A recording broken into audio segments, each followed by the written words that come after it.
Join us for an eye-opening episode as we explore the incredible journey of Michelle Rettinger, a true beacon of hope in the realm of mental health.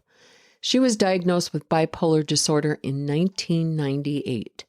Michelle endured over a decade of turmoil, battling manic and depressive episodes and navigating a whirlwind of medications, therapists, and hospital stays.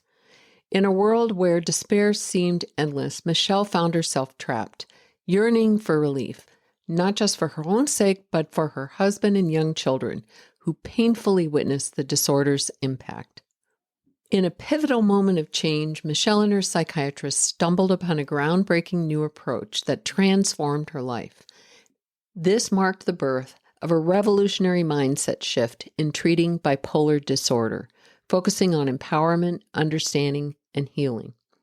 Tune in as Michelle, now a celebrated public speaker, author, and mentor, shares her inspiring story and unveils an integrated, research-backed treatment model that addresses the root causes of bipolar symptoms. Discover how her commitment to personal responsibility and her challenge to the victimhood mentality can set the stage for genuine recovery. This episode is not just about overcoming bipolar disorder, it's about reclaiming hope and forging a path to healing inspired by the love and support of family. So whether you're personally affected by bipolar disorder or seeking a deeper understanding, Michelle's journey will leave you inspired and uplifted. I hope you won't miss this transformative conversation that might just spark the mind shift that you or someone you love needs. Welcome to Grandparents Raising Grandchildren, Nurturing Through Adversity. In this podcast, we will delve deep into the challenges and triumphs of grandparents raising grandchildren.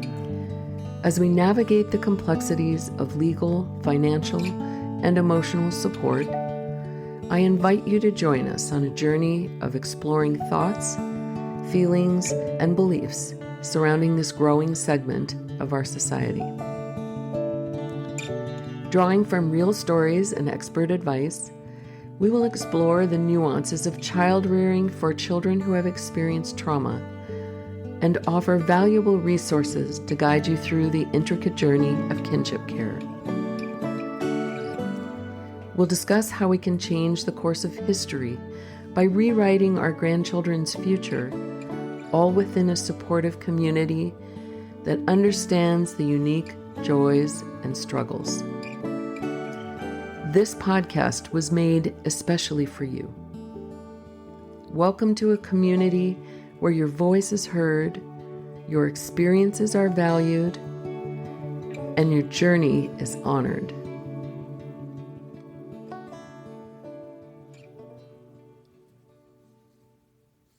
Michelle, you have an incredibly powerful story to share. It's a story that I'm so excited to share with others because many people are misinformed about bipolar disorder. So why don't you tell us about your pre-diagnosis and your journey up to this point? Absolutely. I was diagnosed back in 1998, 1 month before graduating from college. And leading up to that, I had increasingly severe mood swings. It would from, in college. And it was interesting because on the outside, I looked great. I was on the dean's list. I looked like I was thriving if you looked at everything on paper. But I was in crisis and it was getting worse. And so it began with, I would have elevated mood states, really big ideas. I would feel like I had really clear, I found my path. I'd found what I was supposed to do with my life. And I would tell everybody, I would speak really rapidly, get really excited. And I was very confident. And I was very convincing. People that listened to me were thinking, oh yeah, I'm glad she's figured it out, And then I would crash and I'd get really depressed. It felt very dark to me.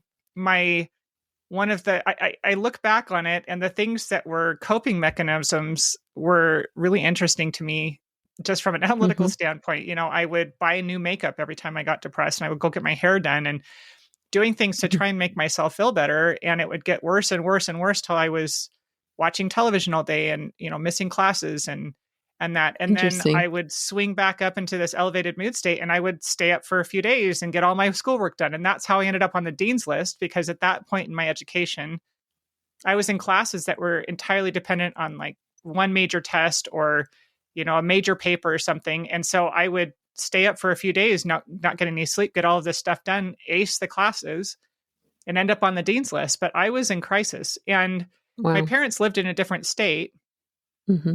And so they were starting to become concerned, because they would hear from me probably about every day for several weeks with me talking about my new plan, and then radio silence. And they wouldn't hear from me for a couple weeks.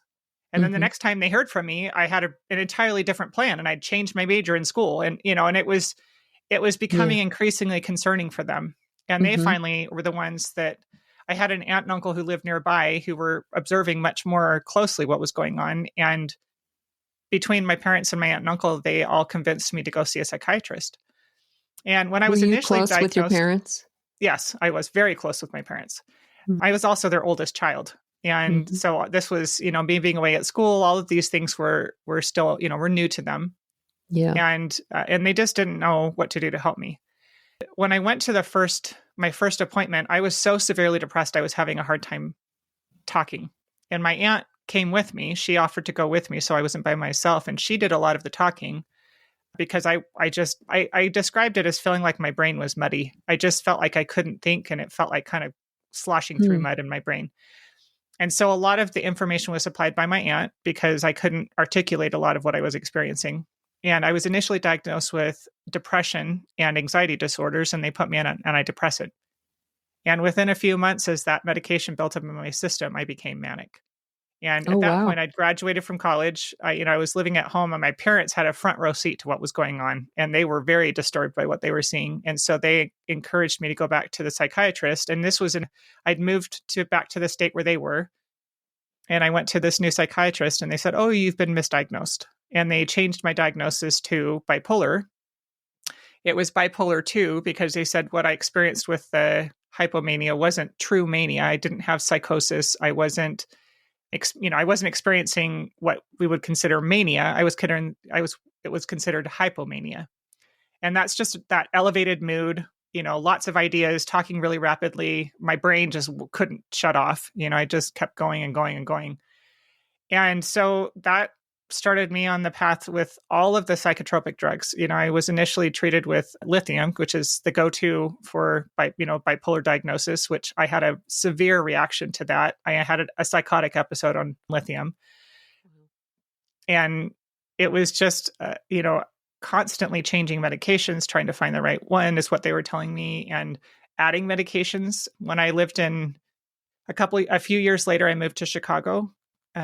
And I had my first anxiety attack, and I thought I was having a heart attack. I spent 8 hours in the emergency room with them running all kinds of tests on me.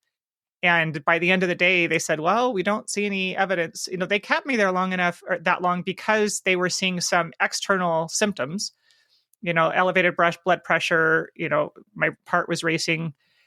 And by the end of the day, the doctor, said, "I noticed in your chart you're diagnosed with bipolar." And I was confused by that question. That seemed like an odd thing for him to ask me. And he told me he thought what I was actually experiencing was an anxiety attack. And so then they just added another medication. So for the next, for the first 10 years after my diagnosis, I diligently went to every psychiatric appointment, took every medication they told me to take. At one point I was on 7 different medications. And I got to the point where I became convinced that my life was not worth living anymore. I had at 10 years in, I was married, and I had 3 young children. And my mind convinced me that my husband would be better off if he had a different wife. My kids needed a different mom. I just needed to end things, because everybody was suffering. And I had a breakdown in 2008, which was 10 years after my initial diagnosis. And I ended up hospitalized in 3 different hospitals across 2 different states. They did electroconvulsive therapy on me, which is, for people that don't know, that's, intentionally causing seizures in your brain. Some people call it shock treatment.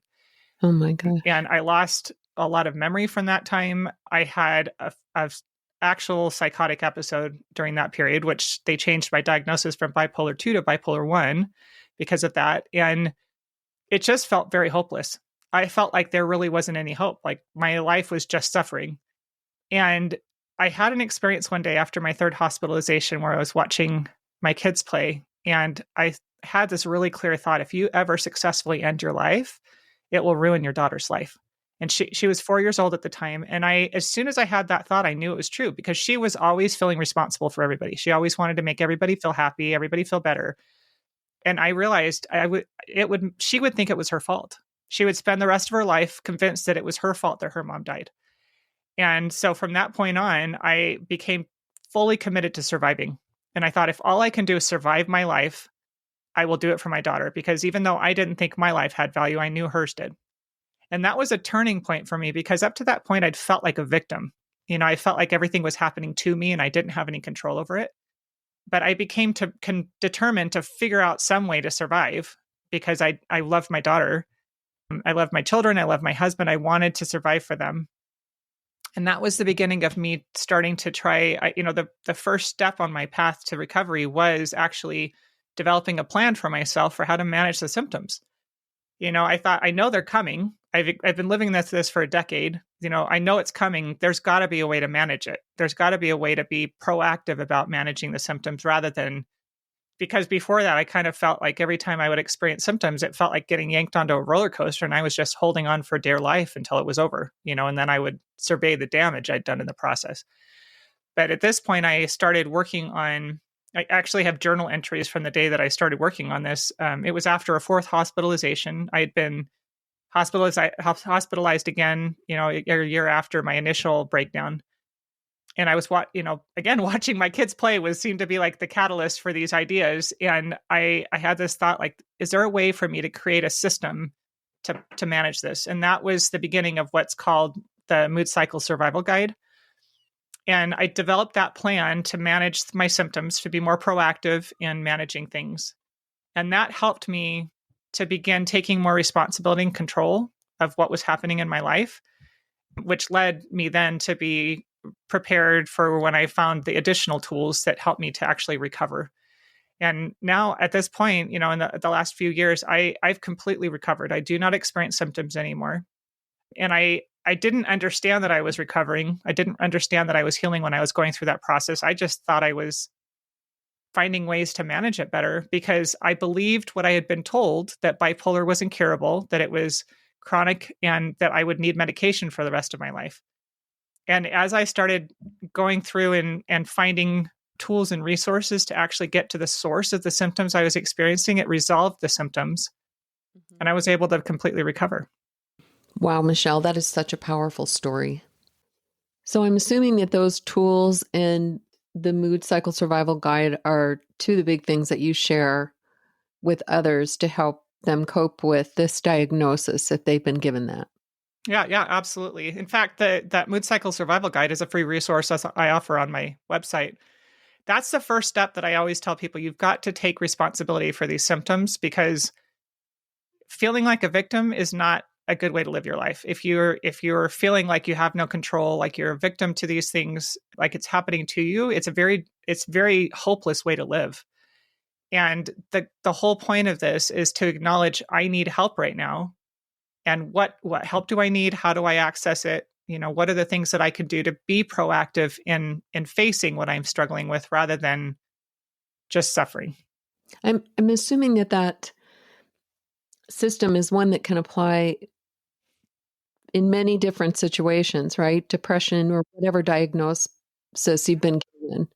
Yeah, it's just a way to be proactive about managing mental health, and I actually started, I'm a public speaker, and I've had a number of different organizations now have me come present this to their groups. And the most recent one that was really, I loved, this was my favorite experience, was presenting to a group of youth. Yes. Because one of the challenges we have right now in our society is almost a popularization of mental health challenges, with on social media, it's under the guise of normalizing or bringing awareness to, but it's this idea that this is your identity, that these struggles that you're experiencing are who you are. And that creates a big problem for these youth growing up, developing their sense of self, because if they believe that that's who they are, why would they ever have any curiosity about what was causing those things? You would lose your identity if you lost these issues. And so it keeps them kind of in a perpetual state of suffering. And it's just a horrible way to live. And so that's why I love presenting this. There's just that it's a very straightforward plan. The first thing in that plan, the first step in that plan is who's your team? Who are the people you can turn to for help? And what is the help they can offer? What are the boundaries around that help? Making sure that you're clearly identifying who you can ask for help and how to do it so that you're not burning out resources all the time by waiting until you're in crisis to ask, right? Yeah. And so it's bringing it to the front and saying, okay, I have this thing that I struggle with. I need help. These are the people I can ask for help. This is how I do it, so that it empowers you to reach out when you need help. And then also helps you keep from burning bridges because you're setting boundaries around that assistance and honoring those boundaries. And then the second step in that plan is identifying what your early warning system is. What are the symptoms that you experience and identifying them as symptoms. I think that's one of the things a lot of times we don't understand about these mental health challenges is that a lot of the behaviors that we feel are so abhorrent to us, that we don't like, that are embarrassing, are actually symptoms, just like running a fever. A fever is a symptom of your body in distress, and we don't stigmatize that. These other symptoms that we experience, these mental health symptoms, are indications that the brain is in distress.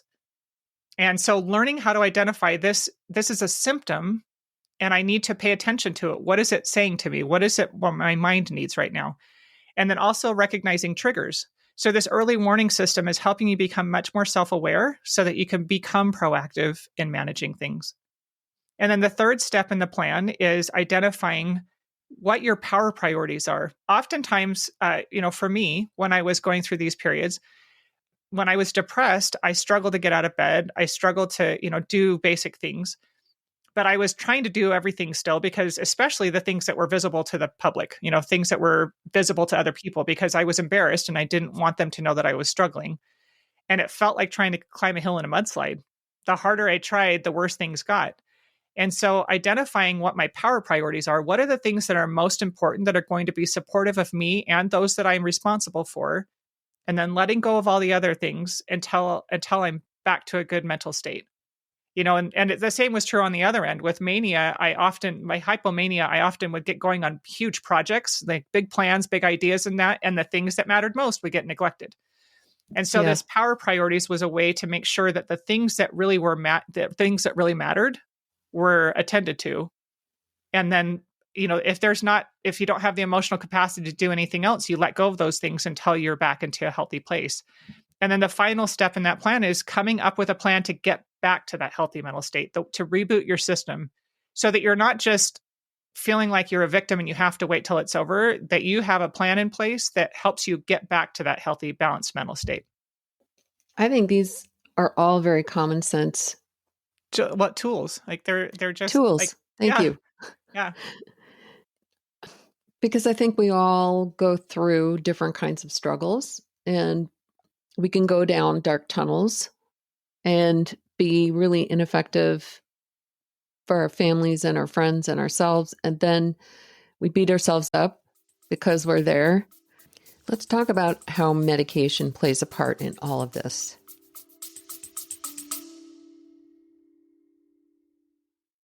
I recently received an email from a listener named Laurel. At 61, Laurel and her husband, who's navigating his own health challenges, are now raising their grandson after a series of unimaginable losses. In 2022, they lost their son to a fentanyl overdose. Then just a year ago, they lost their daughter the same way. The morning after, they'd stayed up late together planning her son's 3rd birthday party. Laurel told me that she lives one day at a time. She's dealing with the financial strain of using her 401k to survive, the physical toll of caregiving, and the emotional weight of what ifs. But she also said something that I want everyone listening to hear. She said that just telling her story to people who can relate is refreshing. That's exactly why we do this. Whether you're navigating addiction in your family, raising a grandchild you didn't expect to be raising, or just trying to find your footing after a loss, we need to hear your story. There's always someone else out there who needs to hear that they aren't the only one. Your experience is a lifeline for someone else. So if you have a story to share, or if you're looking for that community Laurel found, please join our Facebook group or sign up for our newsletter on our website at grandparents-raising-grandchildren.org. Let's keep relating, and let's make sure no one walks this path in silence. Thank you, Laurel, for your courage to share your story with others. Well, when it comes to medication too, I think one of the challenges we have with medication is that it has become prescriptive of a long-term prescription. Instead of having curiosity, and I always go back to the fever analogy. If somebody started running persistent fevers and they were getting progressively worse and you ended up at the hospital, they're not going to diagnose you with fever disorder. They might give you, if it's really high, they might give you something to bring it down temporarily because that's dangerous. If you're running a really, really high fever, you can end up with brain damage. So you want to do something to mitigate it in the short term, just to mitigate the symptoms that could potentially cause more damage. But long term, you have curiosity. What caused the fever to occur? We recognize that's a symptom of some kind of underlying distress. What is actually the source of the distress so that we can treat that and resolve the symptom? You're not going to have somebody prescribe anti-inflammatories to somebody for the rest of their life to treat a fever. You do it temporarily, knowing that it's a temporary thing, and then you're going to get to the source of what actually caused the fever to occur. And that should be the same approach that we take with mental health challenges. And there's so much research now that helps us to identify sources of suffering, the sources of these mental health issues. There's a ton of research out there now that helps us to recognize that oftentimes people have a micronutrient deficiency or insufficiency is what they actually like to call it. Our brains require micronutrients to function. All of the neurotransmitters, the building blocks of those neurotransmitters are micronutrients. If your brain is not getting the proper nutrition to function in a healthy way, it is going to have symptoms. You're going to experience symptoms, and they come out in mental health issues. Well, we also have a lot of research now that's helping us understand that trauma causes emotional dysregulation. And when it is not treated, when we just try to medicate it without addressing the actual trauma, then the person continues to suffer. That was the case for me. Looking back now, I understand much of the source of my suffering was caused by abuse. I had abuse in a first marriage. I was 19 years old, and it became very abusive very quickly. And I didn't want to talk about it when I finally got the courage to leave. I didn't want to tell anybody about what I'd gone through. I just buried it. And that caused emotional dysregulation. It caused a lot of dysfunction in me emotionally. And it got progressively worse. The longer it went on untreated, the worse it got. And so we need to stop calling these disorders and thinking that that's the end of the story. Thinking that we have been given an explanation. It doesn't serve any purpose other than to tell us what the symptoms are. All we're doing is identifying clusters of symptoms. Somebody who has been diagnosed with bipolar disorder has a cluster of symptoms that indicates, these switching states. You experience depression, and then you experience elevated mood states. That's not describing what caused the problem. All that's doing is saying you have fever disorder. We're just describing the symptoms. Don't you think there's a universal sense of shame when it comes to admitting that you have any kind of problem, especially when it's related to a possible mental disorder? You don't want to talk about why all of a sudden you become irritable or depressed because somebody might have an opinion about it. Why do people attach so much personal shame to those issues? I think there's two reasons for it. Number one, I think it's because those feelings come out in behaviors. And so if somebody is irritable, will be sharp with other people. I had what people will refer to as bipolar rage. And it was these out of control outbursts that I would have with my children, especially, that felt uncontrollable. I felt like I didn't have any control over myself. Often they felt like I was having an out of body experience, which I had therapists describe as dissociation. But I felt like I was watching myself, like I had no control. And then I would feel shame afterwards. I would feel so much shame about what I did because I love my children and I'm not an abusive mother, but my behavior was abusive. Yeah.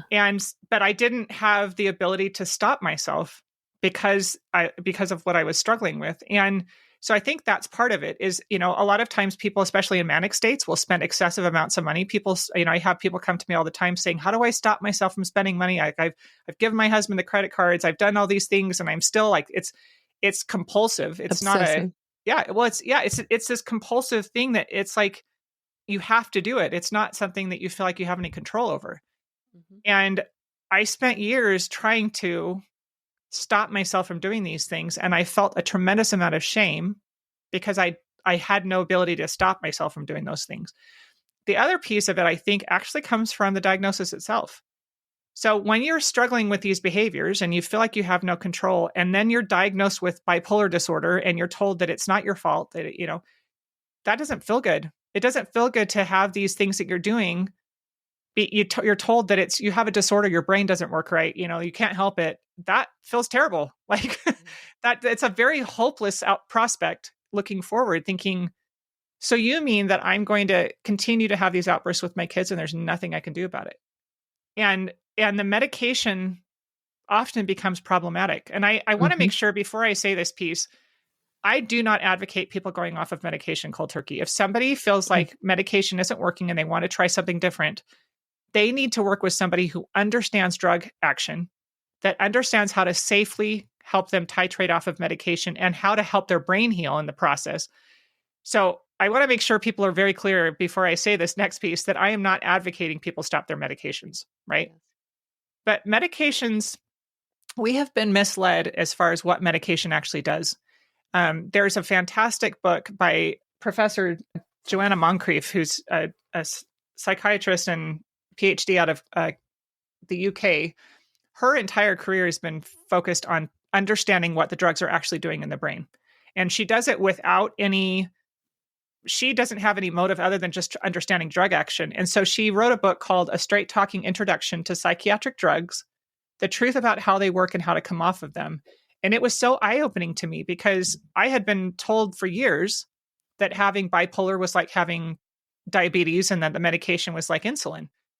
And I believed that. And what insulin does is actually regulate something in the body that is dysregulated, right? It is our Mhm. bodies produce insulin. Somebody who has diabetes, their body is not producing insulin in appropriate amounts. And so you give the body what it's missing, right? That Yeah. is not what's happening with psychiatric drugs. Psychiatric drugs are not natural to the brain. They are not normalizing brain function. They are abnormalizing it. And it's really important for people to understand that so that they can make a choice about whether or not they want to be medicated based on the understanding that it's not normalizing your brain. It is not making your brain work normally. It is actually abnormalizing brain function. And there will be people who choose to take medication because the abnormal brain function is a more comfortable state to them than the normal brain function. What I advocate is actually getting to the root of why your brain is not functioning in a healthy way. What is actually causing the brain to be dysregulated? Are you missing essential nutrients for your brain to be able to react to things in a healthy way? Are you And that struggling with unhealed testing, trauma? Well, the actually, it's interesting that the book that I recommend to people if they want to learn more about this is called The Better Brain by doctors Bonnie Kaplan and Julia Ruckledge. And in that, they actually talk about how the most beneficial indicator for what your brain is missing is actually the symptoms, because we cannot test what's actually in the brain. When you do a blood test, that's not telling you what's actually getting to the brain. It's just telling you what's circulating in your blood. And so they recommend actually working with somebody who understands how to look at your symptoms and indicate, okay, these symptoms indicate that your brain is missing this. And I'll give you an example from my personal experience.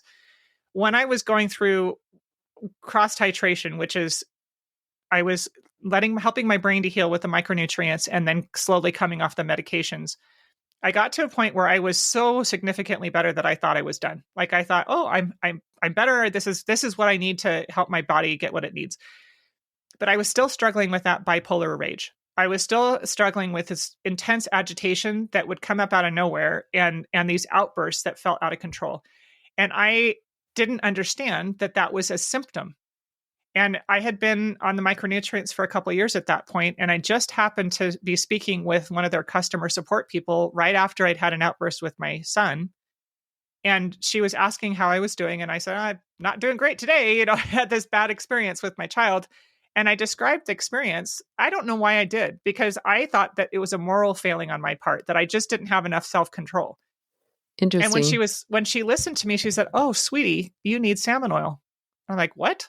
And she said, this is an indication, this agitation is actually a symptom, and it's an indication of a missing nutrient in your brain. And I started on a really high dose of salmon oil, and it resolved the issue. All of these years, I'd been trying all of these coping skills, these tools that I'd been given, count to 10 and all this stuff, and none of it worked. And all of a sudden, I was able to apply what I had learned because my brain was getting what it needed to function in a healthy way. And What so, resources do you use for that? Excuse me for interrupting, but yeah, no, go ahead. what resources do you use for Oh, a for nutritional if somebody wants to standpoint? go through that. Yeah. So the one that I used, which is I advocate frequently for people, is True Hope's customer support. So True Hope is the nonprofit company that produces the micronutrients that I use. And the reason why I advocate for them, there's one other company that I will say I can advocate comfortably for them, which is Hardy Nutritionals. And the reason is that these are the only two companies that have actually they've had a ton of research done on their nutrients specifically for brain health. They have, between the two of the two companies, they have over 50 studies that have been done by independent researchers across the US and Canada and even New Zealand that have proven the efficacy of these treatments for mental health specific conditions. And the True Hope has customer support specifically to help people through the cross titration process. Most doctors don't understand how to safely titrate off of medications. They are not educated on that. When I went through, when I was still taking medications, if I would switch medications, I was told by the doctor, cut this in half for a week and then you're going to go off of it. Right. That is not safe. That is way too fast. And you will experience withdrawals. But the problem is the withdrawals are attributed to the quote unquote disorder rather than acknowledging these are drug withdrawals. Your brain is used to this medication and now you've taken it away and the brain is not Interesting. happy. And so I advocate for that. I've also, there are also some holistic psychiatrists out there who are thoroughly trained in cross titration. So I always advocate for people finding an expert, finding somebody who has been thoroughly trained in the drug action and what happens when you go through withdrawal and how to safely withdraw from it so that your brain actually can do it in a way that isn't dangerous. If you withdraw these medications too quickly, it can actually be life threatening. You can have severe withdrawal symptoms and sometimes they're life threatening. So that's why I say, do not do this on your own. Work with somebody who knows what they're doing. So you would say that for healthy management of mental disorders, that number one, the survival guide that you use to identify and stabilize yourself emotionally and mentally is a key component. Absolutely. Also, then I would say at that point, you're saying that working with a psychiatrist that is holistic and integrates these other imbalances that may be within our systems is the second part of that. What other key component would you say would be important for managing mental health? I think that it's really important to understand how to utilize therapy in a proactive way. When I was the first 15 years that I was, after my diagnosis, I kept being told to go to therapy. And I was told that I was going to therapy to learn coping mechanisms, healthy coping mechanisms to help me cope with my symptoms. And it was entirely ineffective, first of all, to try and learn how to cope with things that continue to persist. That's like saying, how do you, learning skills, how to cope with fevers, right? Like it was asinine, what I was being told. And the other thing is I didn't understand how to use therapy in a proactive way. I would say probably at least 80% of therapists out there are strictly talk therapists. And in my experience, it's not effective. Talk therapy for me actually made things worse because just talking about my problems without coming up with real solutions was not helpful to me. It made things worse. It made me it caused me to dwell on the problems, which tend to magnify it. And so over the years, I started discovering trauma therapy. And there are a number of effective trauma modalities out there that actually help you get to the source of the trauma, help you actually identify the trauma and heal the trauma so that you can resolve the emotional dysregulation that was caused by it. Which And do you so, recommend? well, I can't say that I recommend a specific trauma modality because everybody's different. It depends on when the trauma occurred. Childhood trauma is significantly different from adult trauma. You can have types of trauma that are like really severe. For example, sexual abuse, is very different from emotional neglect. So there's lots of different types of trauma. And I think one of the things that we have a tendency to do is think of trauma in a very specific way. So when I say, somebody who's experienced trauma, you're thinking, you know, severe trauma like sexual trauma or natural disaster or like big T trauma, like these big traumas. And so if somebody hasn't experienced that, they're like, well, I don't have trauma. And so I don't need that. But I had a very, healthy family life growing up, but I experienced pretty severe bullying from fourth grade all the way through eighth grade. And it caused a lot of problems for me emotionally because I had no friends. I was being constantly picked on and bullied. And it made me feel like there was something wrong with me. I developed coping mechanisms that weren't super healthy as a result of it. So when people talk about childhood trauma, I didn't identify myself as having childhood trauma because I was never sexually abused as a child. I was not beaten or, like those things that a lot of times we think of as severe trauma. But I had trauma in my childhood that caused some emotional dysregulation that then kind of made me vulnerable to other traumas as I got older. And How so would we identify what particular type of modality we should use for therapy with a child or with ourselves in? I start with like learning about the trauma modalities. And so I have a program that I walk people through the healing process. And in a module that I do on trauma and on therapy and trauma healing, I talk about some of the modalities out there and then encourage people to research more. I want you to look at the different trauma modalities. So we have some of the big ones that people are used to hearing about are EMDR, which is not necessarily advisable for children, childhood trauma. There's internal family systems therapy. There is rapid resolution therapy. There's somatic therapy. So there's a number of different trauma modalities out there. And it's one of the things that I think is really challenging is us thinking that somebody else needs to tell us what to do instead of taking that into our own hands, learning about it. We can, and then finding a trauma therapist. Therapists are not trained as trauma therapists in their general training. They have to seek out trauma therapy, training.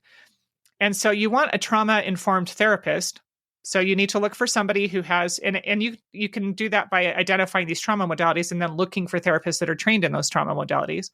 But and then the other thing is I wrote an article on my blog a little while back that talked about the things I wish I'd known when I started therapy.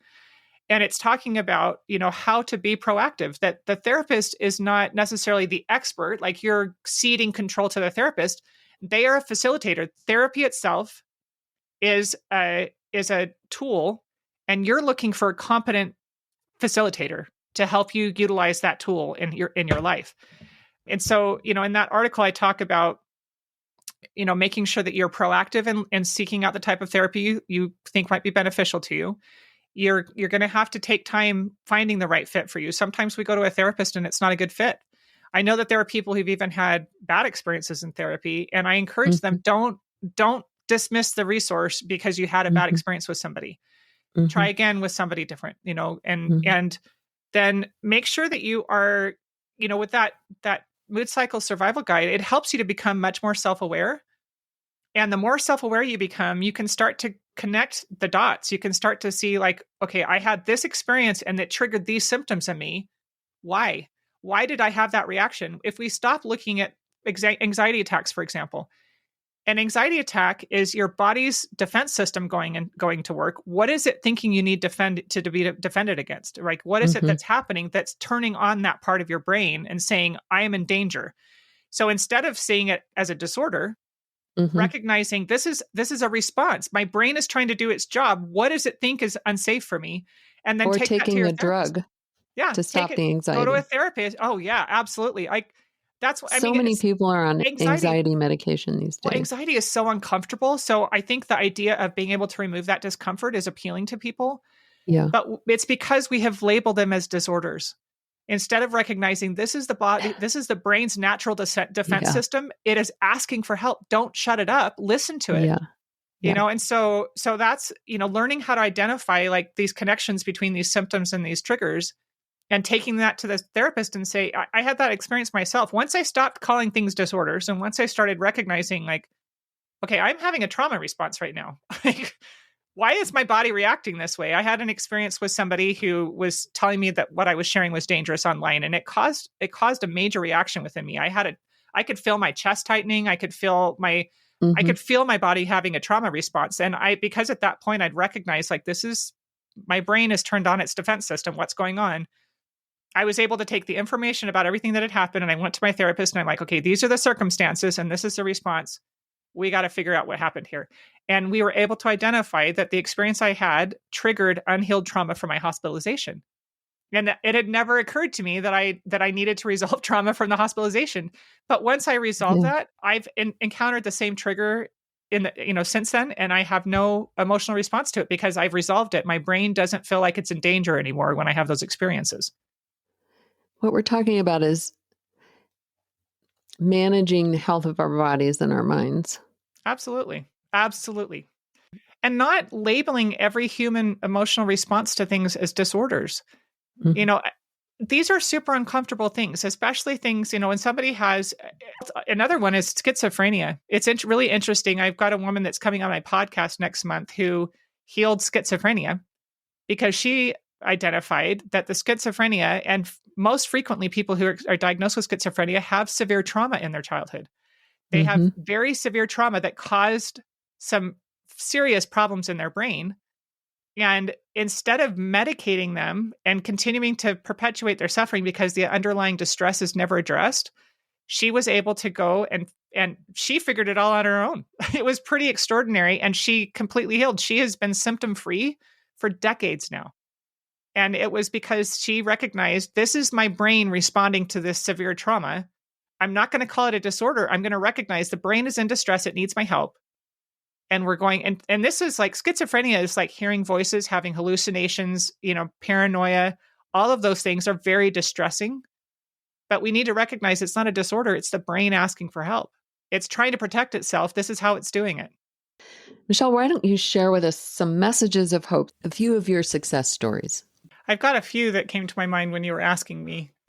And I think I'll start with the first one that is actually a friend of mine, her son, her little boy. She's from another country. She doesn't speak English very well. And he was really struggling. He was 11 years old, and they've been in the United States since he was, I think, like 5, maybe. But his family culture is very different from all the people around him. There's a lot of things that are stressors in his life Mhm. that would naturally lead to a depressed state. Mhm. It's a very normal thing. Like if you look at it from just a strictly objective point of view, that's a normal emotional response to all the things that are going on in Yeah. his life, right? But she went to the doctor with him because she was really worried about how depressed he was. And the doctor put him on Prozac. And he was on Prozac for about 9 months and was not getting better. In fact, he was starting to have a lot of side effects that were causing problems for him. And that's when she talked to me about it. I didn't know anything about it until then. And when I found out, I thought, who in their right mind gives an 11-year-old boy Prozac? It was just crazy to me that was the solution that the doctor came up with instead of asking questions.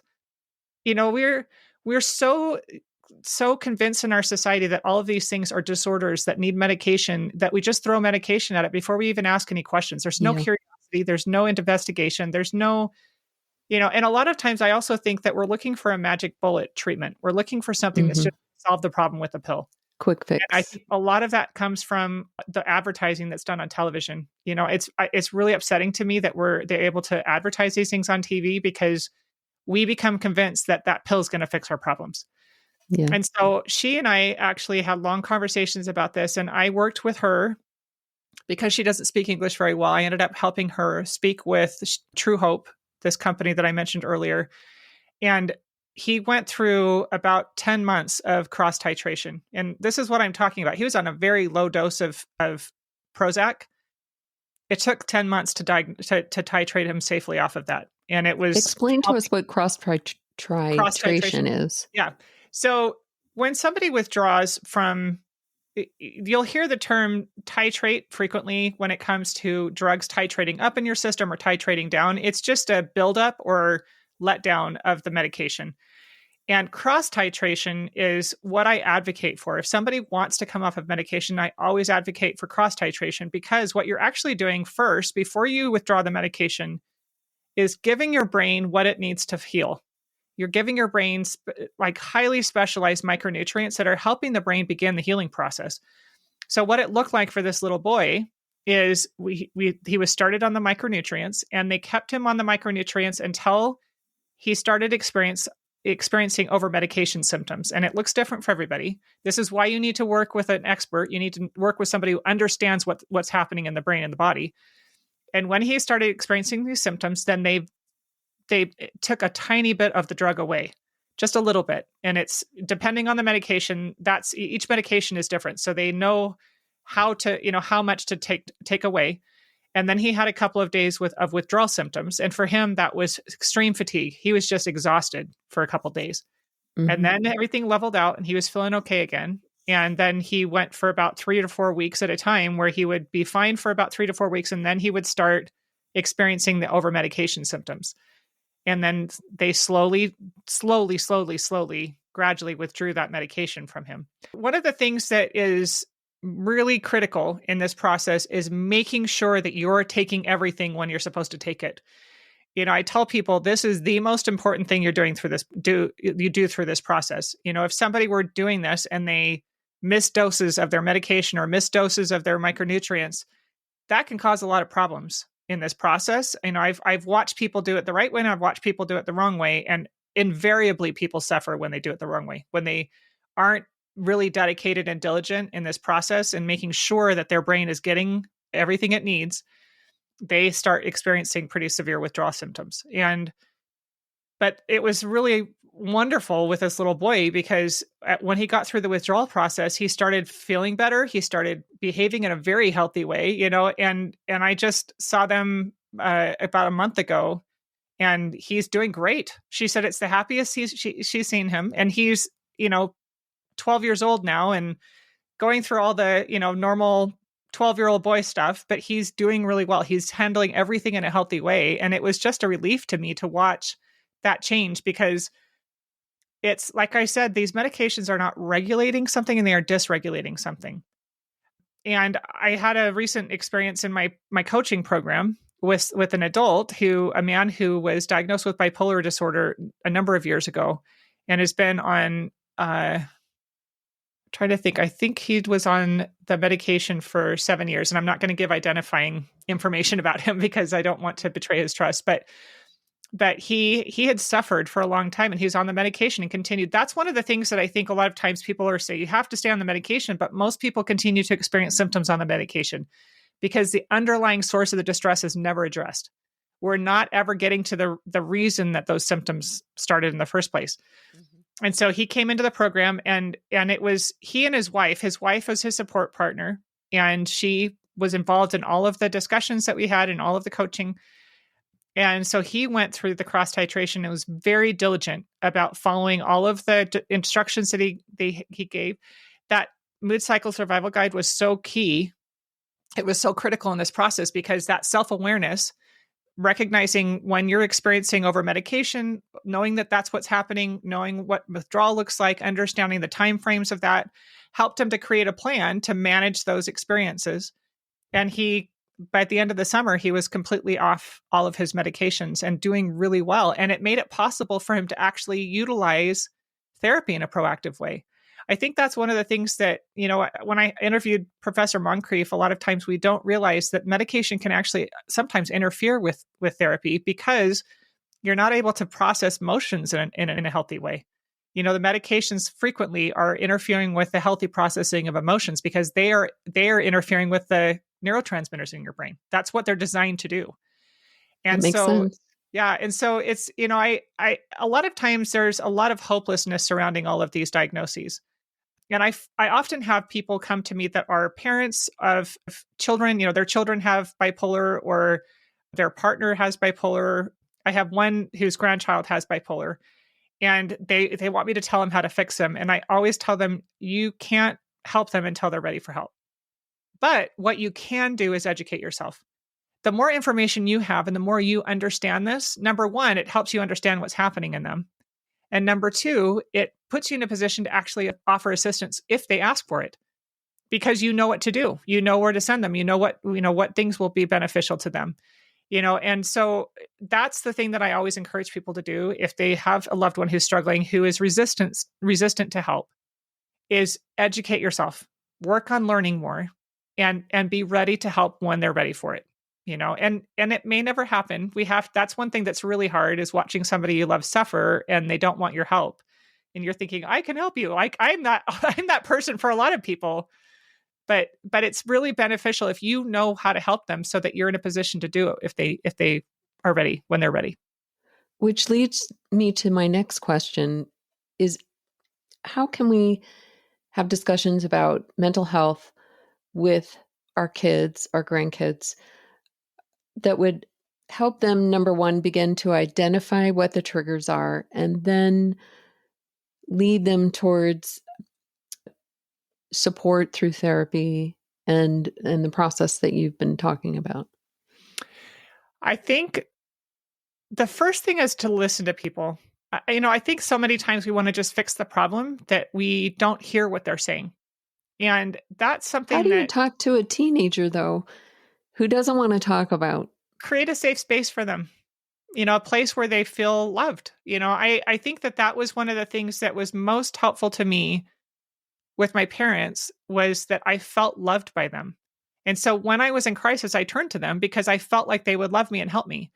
A lot of times if you've got somebody that's constantly judging, and it's really hard not to judge, because a lot of, like I said earlier, the issues that we have with emotional dysregulation often manifest in really disturbing behaviors, right? And so it's really important to create healthy boundaries. That's one thing that's really important I think I need to make sure that I say this very clearly. It is critical to have healthy boundaries. And if you don't understand what that looks like, you need to seek a therapist yourself. Okay. And that is just something that a lot of us are not taught healthy boundaries, because our parents were not taught healthy boundaries. That was something that I needed when I went through therapy. And as I was going through the healing process myself, I had to recognize I don't have healthy boundaries with my children. I need to learn how to have healthy boundaries with them. And I was going through the healing process and could see challenges that my children were having, and I wanted to fix them. And they were extremely resistant to any of that help. For example, my oldest daughter, she probably got the worst, of me when she was a child. She was old. I was very sick when she was growing up. And she had a lot of issues that developed because of that dysregulation from me, right? Mm-hmm. And so as I was healing, I could see, oh my gosh, I've caused all these problems for my daughter. I want to help her heal. And so I'm like, okay, we're going to go to therapy, and you're going to do this and you're going to do that. And she was like, leave me alone. Like, I don't want that. I don't want any of those things. And our first excursion into therapy was disastrous. It was not a healthy thing. It actually made things worse, because she was using a lot of the stuff she was learning in therapy as ammunition against us, I can see that. But I kept working, number one, on myself, making sure that I was learning. I was working on healing, and I was also working on understanding healthy boundaries. How do I respect my daughter's boundaries? How do I make sure that I maintain healthy boundaries for myself? And as I did that, it created a relationship that was safer for her. And I think that when, a lot of times we feel like boundaries are harsh, or they're unkind, or, it's actually necessary in order to maintain a healthy relationship. If you don't have healthy boundaries, you cannot have a healthy relationship. It is impossible. And so it is, you can, if you don't want to go to therapy, you can read books about it. There's a book called The Dance of Anger. There's a really great book that helps deal with codependency, which a lot of times people struggle with in these types of situations. That's called The Language of Letting Go. That's excellent. I'm familiar with that one. And And so just learning how to be healthy yourself, learning how to have a healthy dynamic in that relationship creates a place of safety. Children crave security, even if they don't say it out loud, even if they even maybe sometimes don't consciously understand it. They are craving security and safety, especially if they've had insecurity in their lives. And so if you can create a sense of safety and security by having healthy boundaries, by having healthy dynamics in your relationship with that person, when they need help, they will know where to go. They will know that is a place that's safe for me. That is a person who's safe for me. And that's how you create an environment where you can actually help. And then go from there. Absolutely. Yeah. Great advice. Okay, well, we have a lot of books I need information on so I can pass to the listeners, and your website address, Michelle. It's theupsideofbipolar.com. And that's the name of my book, the name of my podcast, all my handles on social media. The Upside of Bipolar is how you can find me. Great. We'll put that information in the show notes. Thanks, Michelle. Your time has been invaluable. I love your perspective on mental health, and I hope that the listeners take that information to heart. Absolutely. Thank you so much for having me. This has been a thoroughly enjoyable conversation. For me as well.